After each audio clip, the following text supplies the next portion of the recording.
Hello, everybody, and welcome to the Parlay Show presented by Bet99. I'm Rob Conway in Toronto. This is our Thursday show. It's June. It's June. It's officially summer. Not officially. I don't even know when officially it's summer, but it's summer because it's beautiful out. It's about 30 degrees here.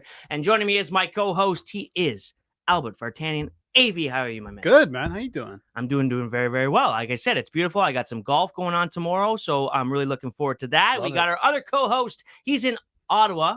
And he's never in Ottawa, but he's in Ottawa for the next few hours, and then he's off to Moncton. It is our former NHLer, Matthew Barnaby. Barney, how are you doing? I'm just glad that we don't do a show on Friday or Saturday because I'd be hearing about this 4-iron that you hit and how well you played.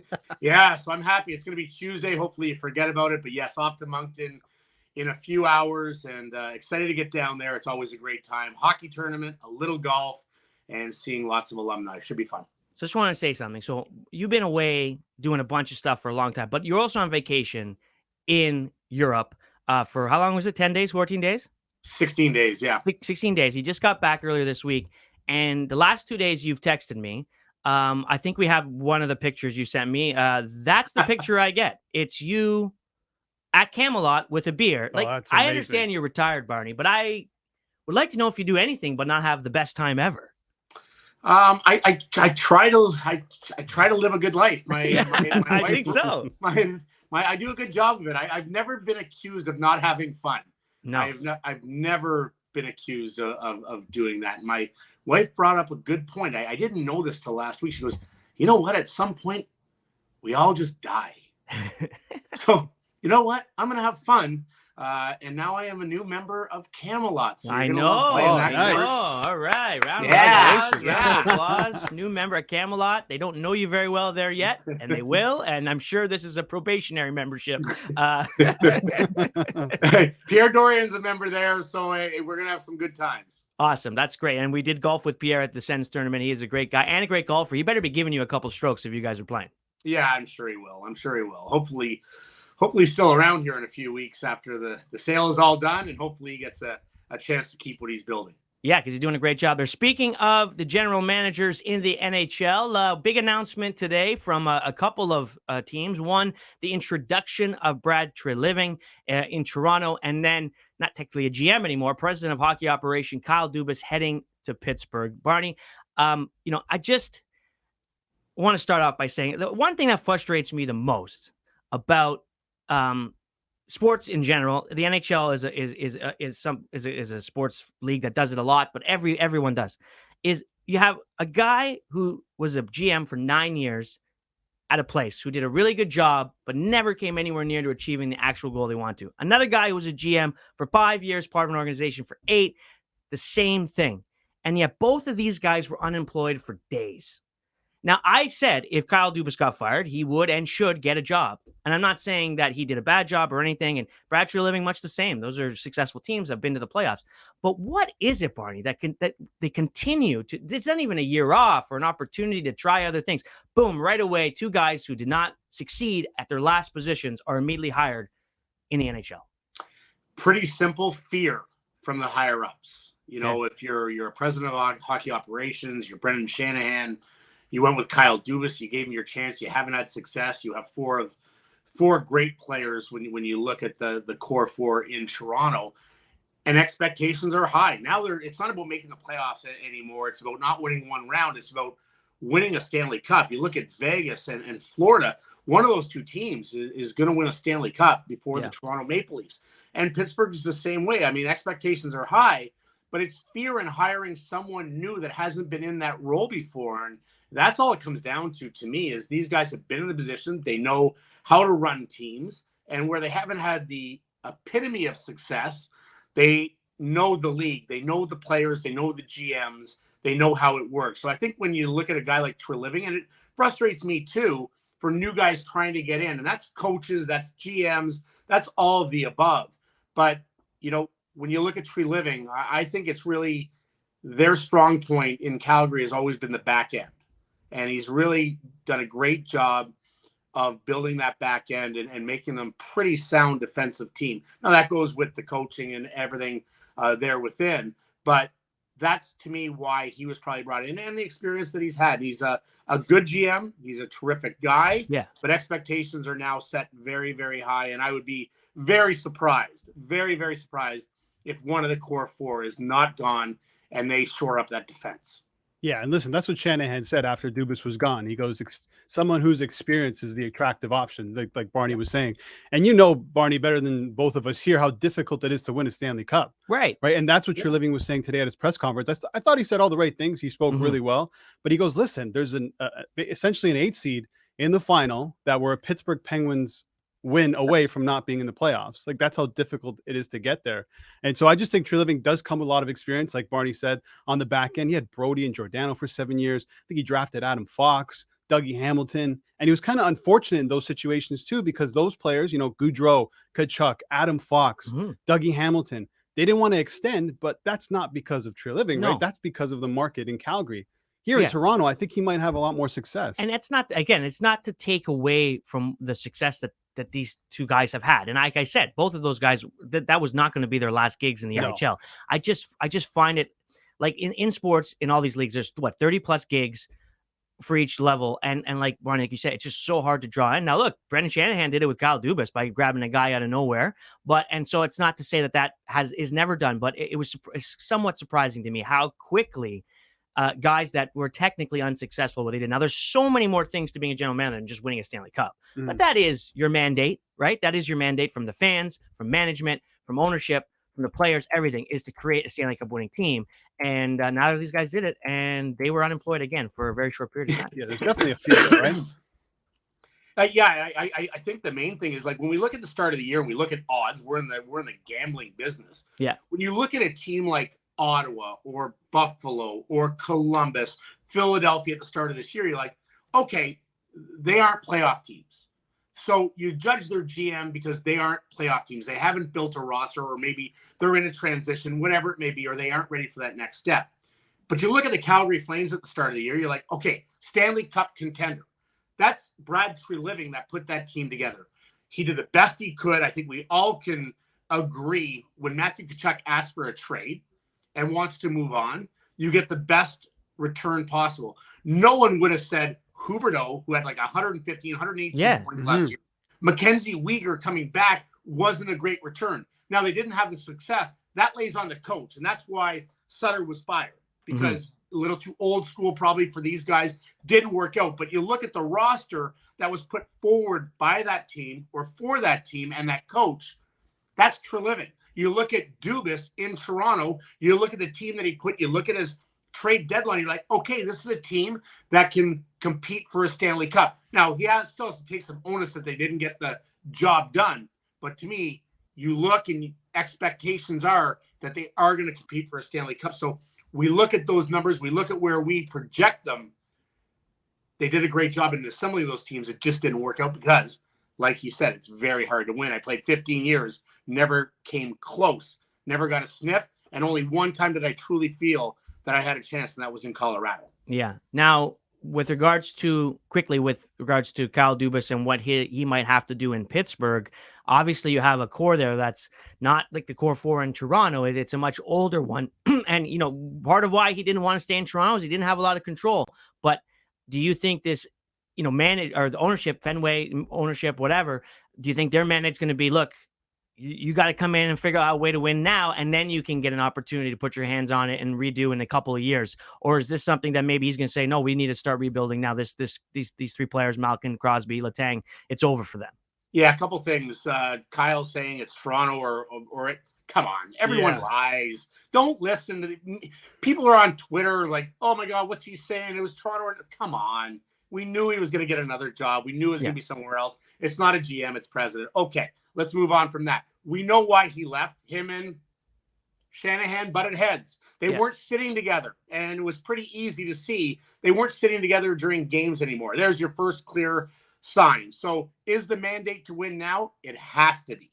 It has to be. You have Letang, Malkin, and Crosby. There's your core three, like the core four in Toronto. But these guys are at the end of their careers, not at their mid and at their peak. So, yes, the mandate will be win now, find us a goaltender, and let's go have a chance for the next 2 or 3 years. And then we assess where we're at that, and then we transform and we go into a rebuild. Yeah, there's a lot to do in Pittsburgh, and people are coming out saying, Crosby and Malkin, these guys are washed. They're not washed. Malkin and Crosby played all 82 games last season. How many players can you say that did that at that age and playing at that level for so long? Dubas going into Pittsburgh, I think one of the things for him, which he wanted in Toronto, was more money and more power.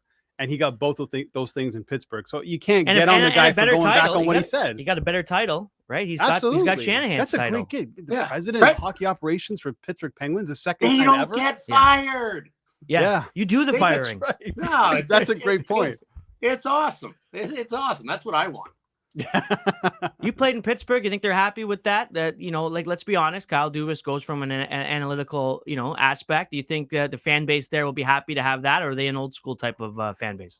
No, I think they'll be happy. I think the transition. I think they were really bitter with Brian Burke and Ron Hextall. So I think a new blood coming in, they'll be very, very happy. It's a great fan base, great place to play, and look forward to seeing who he brings in as GM. That's going to be the next thing. Expect Jason Spezza as an assistant general manager. AGM for sure. Yeah. AGM for sure. I think 100%. definitely there's an opportunity. All right, let's take a quick break here and we'll get back. We got the Stanley Cup final coming up on Saturday. We also have game 1 of the NBA final coming up tonight. We got some golf, some Jays, but let's take a quick break here on the Parlay Show and we'll be back after this.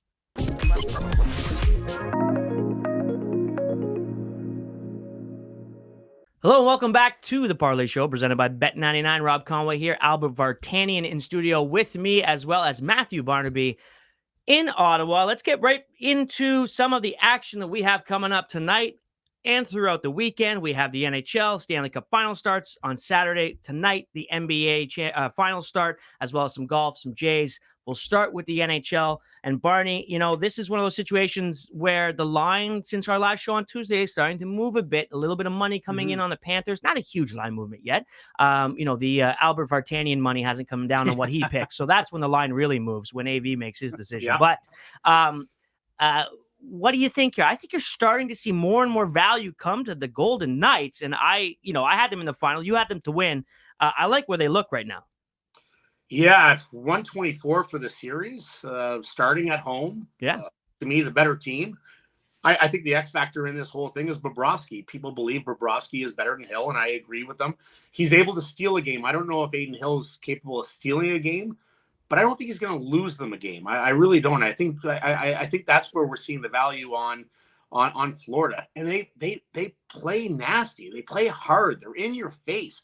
Maybe it's a team of destiny, and maybe people are jumping on that. They've been really good. When you come through and you sweep a team like Carolina, to me this is going to be a great series. I have Vegas winning this in 6 games at plus 500. You look at 4-3. If it goes to game 7, you can get Vegas at plus 460. Those are 2 good numbers to me. I don't think it's going to be a sweep. I don't think it's going to be a 5-game series, and Florida has a chance at winning this, but I still sticking with Vegas. I had them at the start of the playoffs, and now that they're minus 135 for game 1, hammering that, and minus 124 for the series, hammering that. Quick, what did you get them at before the series? Did you make a bet, or that was just our bracket picks?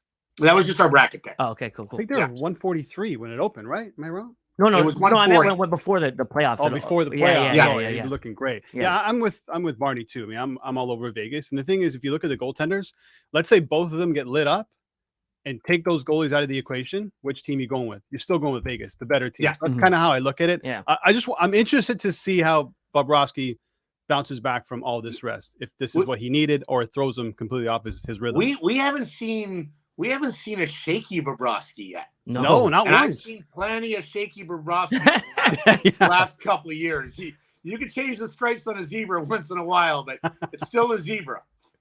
It's true. It's a good point. We've done many shows where we're like, it's Bobrovsky and net, or was it, who was it? Alex Lyon. No, before that. Who was there? Spencer Knight, right? Spencer Knight. So we're like, is Knight in net? Because if it's not Knight, then we're going the other team. Oh, yeah. Like it was crazy. People forget it was Alex Lyon that got him into this position. Yeah. And then lost the job. He won in the Boston. last 6 of the regular season, I think, to get them in. Yeah. And also, Kyle Dubas' Pittsburgh Penguins happened to lose like one of the biggest upsets in the How do you regular lose season. that game? Like 9 minutes left in the game, Chicago. too. Yeah. Unbelievable. Hey, got him a job. It's true. Yeah, exactly. It's true. That's a very good point. He would not be in Pittsburgh if they Well, won how that important game. is that goal, right? Yeah, Florida's in, and maybe Boston doesn't lose to Pittsburgh. maybe not. Maybe Kyle Dubas still has a job, and at least for the Stanley Cup final. Or maybe Boston's in the It's a Stanley bit of a Cup stretch, final. I know, but that goal changed the course of history. Yeah, these NBA and NHL playoffs have been completely insane. Crazy. Absolutely. Insane. Speaking Why of we love which, sports. sorry, go ahead. Yeah, exactly. Speaking of which, the NBA final kicks off tonight. Tips off tonight, I should say. Tips off tonight. Can kick off too. We talked about rest versus rust. In this one, kind of a similar situation. The Nuggets, right, obviously had a bunch of days off, and the Heat coming off a Game 7 win. However, we think that rest versus rust is going to help Vegas. Barney, I'm not sold. I think, the Nuggets are just too good of a team. Even if they have a bit of a slow start in Game 1, I still think they're going to win comfortably. What do you think? I think they're going to spank the Heat. Yeah. It's been a great story for the Miami Heat to get into the playoffs, to have this run. They play like the Florida Panthers. They're both very similar in the way that they play in their respective sports. They grind. They're in your face. They bump you. They got to win ugly. I just don't see them beating the likes of Murray and Joker, who's arguably the best player in the NBA right now, the way that he's playing and the way that he has played in the past few years. So I think he wins the MVP. I think it's a 4-0 or 4-1 win. It's just depending whether they, like I said last show, do they want to party in Miami? Or do they want to come home and party with their fans? They're going to do both if they can do Miami. I'm winning it in Miami, going to the Clevelander right away. I don't know if that's where they're going to go. They're probably a little bit more high class. Yeah. And then move on from that. But, I just don't see any which way. I think they're too big a team. I think they shoot too well. I think they're a matchup nightmare for the Miami Heat. Yeah, I think the Nuggets have too many advantages. They're the best player, arguably right now in the world. Home court, which is a factor in Denver with the altitude. And they just have the better team overall. Like the 10 days rest, we were just talking about it with Florida, but I mean, it could help it like a Jokic. He's a big guy, throwing him on a lot of weight. He might need that time. And they also have better secondary scoring. I mean, Jamal Murray was averaging almost 30 points in the conference final, which is the most, by the way.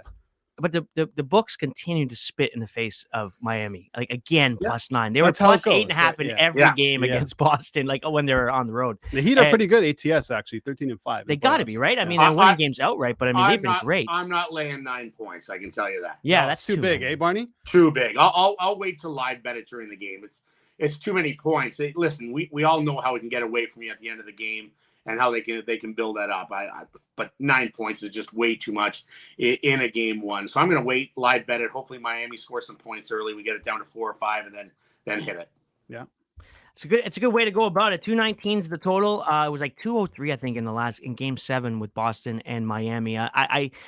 Miami can score, like we saw. They've had a couple games where they put up over 120 points in the playoffs, but I like that number as the over as well. I just think that you're looking at they need to score 100 there. If they get 100, like I think you're going to get 120 out of Denver. What do you think, Albert? The thing with Miami has to play perfect basketball. To beat Denver. Denver doesn't have to do that. No, this is such a big advantage right now. All right, couple more things. Last night, Alek Manoah took another L. I didn't watch the game, the beginning of it, and I was expecting to come home in the 5th or 6th and watch the last half, and he's already out, gave up 2 runs. They've been talking about send him back down like they did with Roy Halladay. And Roy Halladay was not a guy who just had got some Cy Young votes. Like he was very, very young in his career. Not that Alek Manoah is not, but he's your opening day starter. You can't just send him down. Now, does he need an opportunity, Albert, to maybe take a injury break and head back to Florida and work on things? I don't know, but how are you feeling about the Jays? The problem is it'd be great to do that, but who's the next man up? There's nobody there. Hinjin Ryu is finally throwing in the bullpen, but is he that guy? You're going to go to the bullpen and do a bullpen day? The bullpen hasn't been great. I mean, recently they're kind of bouncing back, but Manoah's got, I think it's mental issues at this moment. He's in his head. I knew from the first pitch yesterday it was going to go south. It was about a foot right on his arm side. He threw a ball and then walked the first batter. And then from there on, it was just difficult to really bounce back. I don't know what the Jays do right now. I mean, if they had someone in waiting, maybe like a Ricky Tiedemann, if he didn't get hurt, there's potential for him to come in, but they don't have the arms to bring in right now. Yeah, Barney, you were on the Jays the last 2 nights. Well, how are you looking at it from a betting perspective? Alek Manoah is not covering. No, that's right. No, he's not. He's not very well liked in this household right now. Because, it's so mental right now, and that's so much of sports is mental. And I watched him just on today talking about the game. He's like, I'm trying not to throw a ball instead of trying to throw a strike. And that just speaks volume. The confidence he has as a pitcher. It'd be like a quarterback sitting back there and Aaron Rodgers or Tom Brady saying, man, I don't want to throw an interception.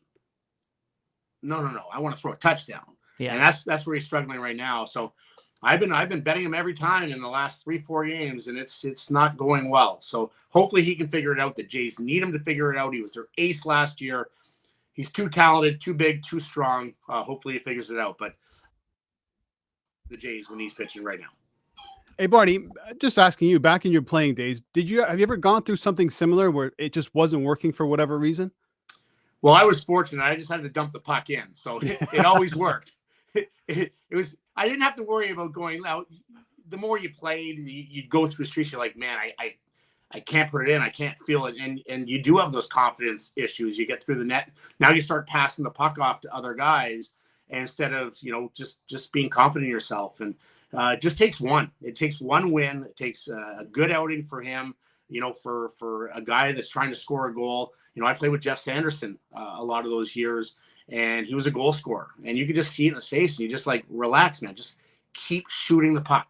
Just keep shooting the puck. It's going to go in, and then they come in buckets. So, but it's a tough thing. When you're a goal scorer, like everyone says, being a tough guy in the NHL is the toughest job. Yeah, it's tough because there's a lot of, nights where you could break your face and jaw and whatever it may be.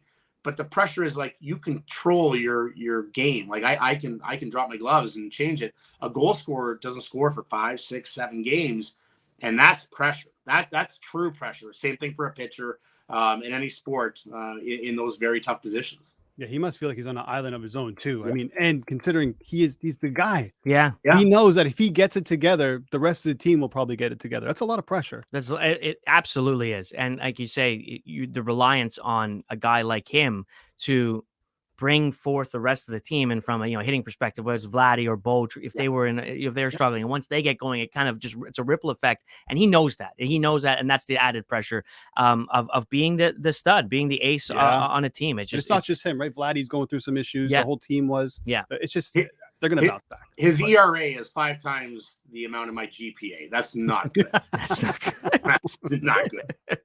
I love it. Real quick, the Memorial this weekend, a fantastic, list of players. It's Jack's tournament. I wanted to just, I think, I guess it probably comes up every year, but do you guys remember when John Rahm had a 6-shot lead? Yep. And they came up to him and they're like, by the way, you tested positive for COVID, so you're out. It was 2021, I think. Yeah. By the way, your 1.8 mil that you're basically going to walk to is gone. Like, well, I mean, look, the rules were the rules. This is what happens. But I just remember that. That's tough. He's in this field again. At least he didn't take it out on Jack and not show up. Yeah. Well, I got him top 10. I got Patrick Cantley top 10. What a course. What a field. So you played there or no? No, I haven't. No? I've never played. My buddy actually played and a member guest there. Said it's absolutely unbelievable. So I've only seen it on TV. It's a very, very wealthy club. That's what I've been.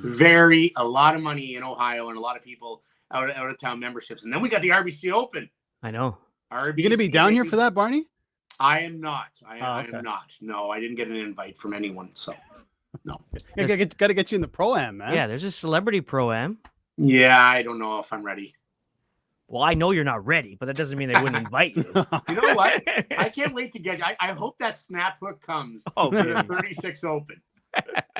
It's gonna be an absolute time. What's the head-to-head record between you two right now? We've only played once. No, we played more than once, but we had, in an actual match.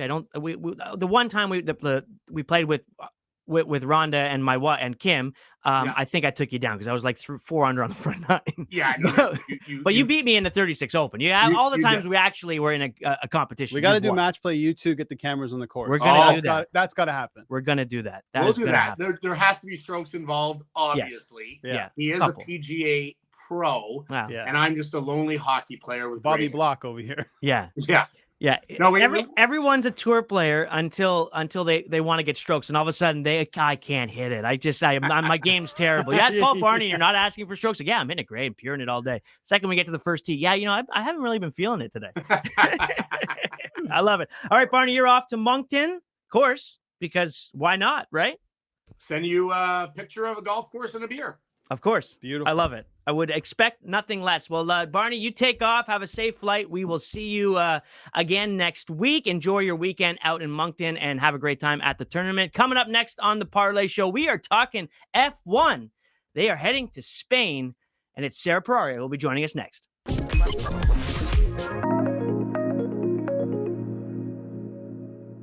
All right, welcome back to the Parlay Show, brought to you by Bet99. It is time to talk a little bit of F1. We head to Barcelona, Catalunya, for the Spanish Grand Prix, and our F1 expert, of course, Sarah Ferrari. How are you? I'm great. Busy weekend. Monaco jumping right to Barcelona. Hey, thank you for the Alonso podium last week, Monaco. Props. Telling you. Let's get into that real quickly. Yeah. What happened with Alonso? I'm reading afterwards because again, I didn't watch it. I was driving around, but a little bit of an error. They went in and they're out. It was raining. It didn't rain, and then it rained. So what happened there with Alonso? Because he had an opportunity to win this race, and you thought that he could win. I told you guys, in the rain, he does so well. But the problem was they weren't sure how much rain was actually going to pick up, as well as parts of the track are covered by trees and whatnot, so they didn't think the grid was actually going to get as wet as they did. So they went in, changed for medium, did a lap, realized it's coming down really hard, and then had to go back in another pit stop, change to the intermediate. So it was a bit of a issue between him and the engineers, but if he had made the initial one, I think he could have won that race. Yeah. It's not fair anymore with Verstappen, honestly. It's boring, isn't He just keeps on winning and winning again. And now this one, according to Bet99, he's favored at minus 271 to win this. Yeah, he won last year.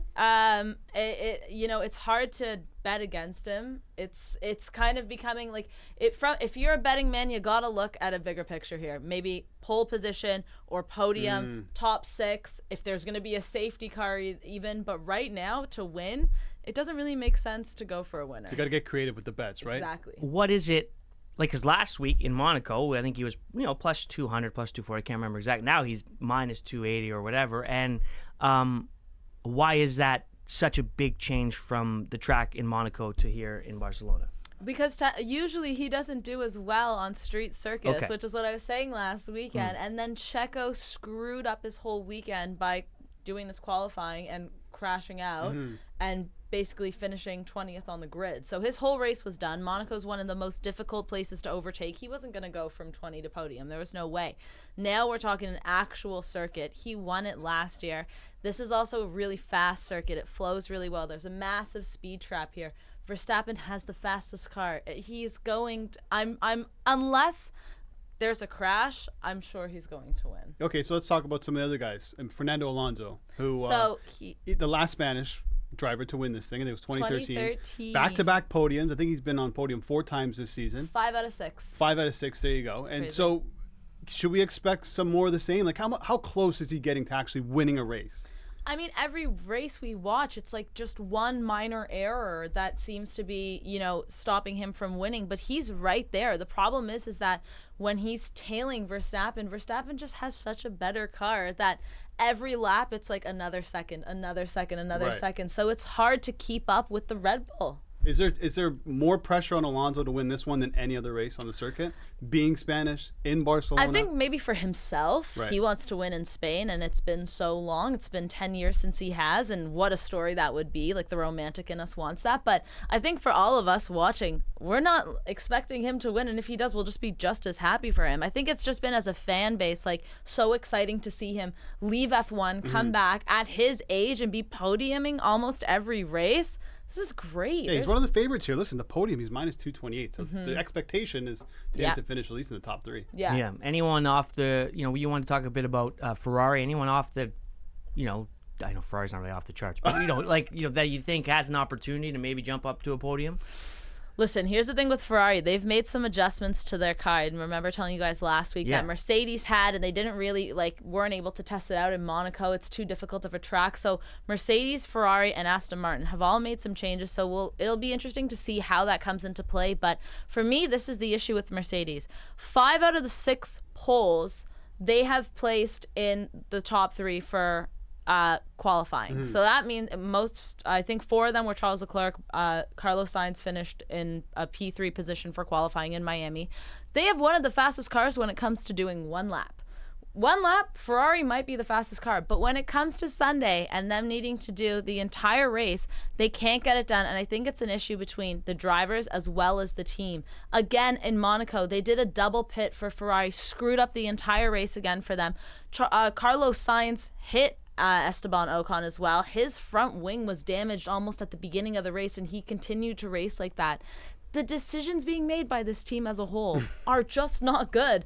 I don't want to touch Ferrari anymore. I'm done with that. And they're fourth, in the constructors. Okay, what about Mercedes? I'm looking at Lewis Hamilton. Yeah. He's got the most wins at this event, plus 2,700 to win. I mean, should we expect him to be in the mix, considering how well he's done in the past? Yeah, I'd say expect him to be. Like I said, Mercedes have also made a couple of changes. So, they'll play out this weekend. We'll see. It'll give them a good chance to, put those new parts into play. But at the same time, it's going to be difficult with Red Bull, with Alonso as well. Carlos is going to be trying to do something in Spain.